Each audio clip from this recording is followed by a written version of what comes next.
You say that Black Americans have essentially been hoodwinked into thinking that they don't have a choice but to be liberal Democrats. Why are they wrong? I very deeply believe that there is tons of proof to say that Black Americans, once we were physical slaves of a Democrat Party, and I say of a Democrat Party because at the time of the Civil War, not a single Republican in this country owned a slave. And now we have ideological slavery, where they've tricked us into believing that we have freedom when really they've gotten us addicted to government handouts. We see the breakdown of family, the climb of illiteracy rates, the climb of abortion rates, all of this harming the Black family. So, I mean, I'm making a case here that Black Americans need to wake up and once again escape the Democrat plantations. You were once a Democrat yourself. What was that turning point, the light that came on for you? What really happened for me was that after I got out of all the brainwashing from our education system, which plays a big role in brainwashing Black Americans against our own best interests, I started to ask myself, is it possible that racism is now being used as a theme to turn Black people into single-issue voters? And of course, the answer is yes. They keep us emotional so that we don't think rationally about the fact that their policies just don't serve us. The movement that you created, BLACKOUT, very clever, coming kind of after the Brexit movement of the UK, but it really is about Black Americans exiting the Democrat Party. I would say not just to become Republican, but to become more independent-minded, to think for themselves and to ask, why do I support this person, or why do I not support this person? What kind of reaction did you have from Black Americans when you started BLACKOUT? You know, before I started BLACKOUT, it was really ugly territory. I was called all the typical names that a Black conservative gets called when you have the audacity to think for yourself, and not just think for yourself, but to speak out for yourself.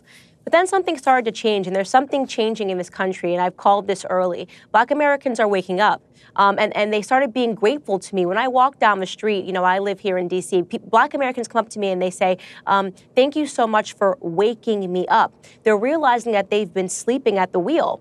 And really what I'm saying is just to embrace your futures. You can be in the driving seat of your future. Let's talk about the fact that the Democratic Party is supposed to be the party of diversity. But right now, there's not a single Black person on that Democrat stage. Kamala Harris is gone. Cory Booker didn't qualify for the most recent debate that's coming up. So all in the name of diversity, there just isn't a lot of diversity. I don't understand why people can't look at that and say, maybe there's something not quite right here. You know what they actually hate? Diversity of thought. And I'm a great example of that. They routinely attack me and they try to assassinate my character, as they do to all Black conservatives that came before me. You'll see people use the excuse, you know, Candace, you get attacked because you support Trump and I don't like Trump. I say, really? Then what was the excuse when it was Condoleezza Rice, right? What was the excuse when it was Clarence Thomas? What about every other Black conservative that came before me? It's because they do not like diversity of thought. They think that they own Black ideas, and they're about to be in for a rude awakening, because I predict that in 2020, the Black vote will swing 20 points in the other direction.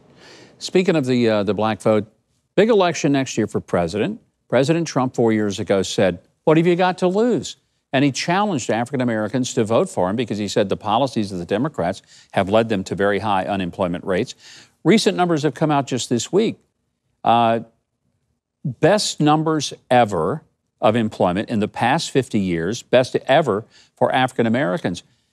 I mean, shouldn't many Black Americans wake up and say, wait a minute, you know, I may not like this president, what he says or what he does or the way he says it, but by golly, it's worked out a lot better for me than the policies of the left. We are thinking that, and that's why you're seeing these polls. And think about how amazing these polls are. Over the last 3 years, the left has called everything racist. They could not have said the word racist more. I think somebody calculated that over 1 week, CNN had said the word racist something like 1,200 times, which is pointedly ridiculous.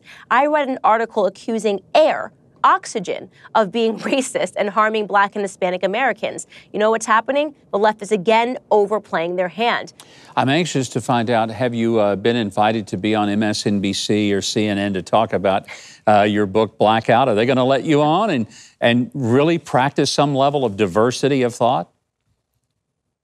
I'm going to guess no, hope yes. They don't tend to let me on those networks because, of course, I make a lot of sense. And they can't use their normal tricks, right? Usually they shut down people by saying, oh, you don't understand because you aren't black, or you don't understand because you're a man. Well, of course, you know, I sit at the top of the progressive stack. They've created a world where you can't really insult a black American woman that's out speaking about her freedom. So they don't want to put me in the room because I expose them for what they are, and what they are is a bunch of frauds. You've spoken at over 60 college campuses. I know sometimes it's been controversial. You've had the protesters.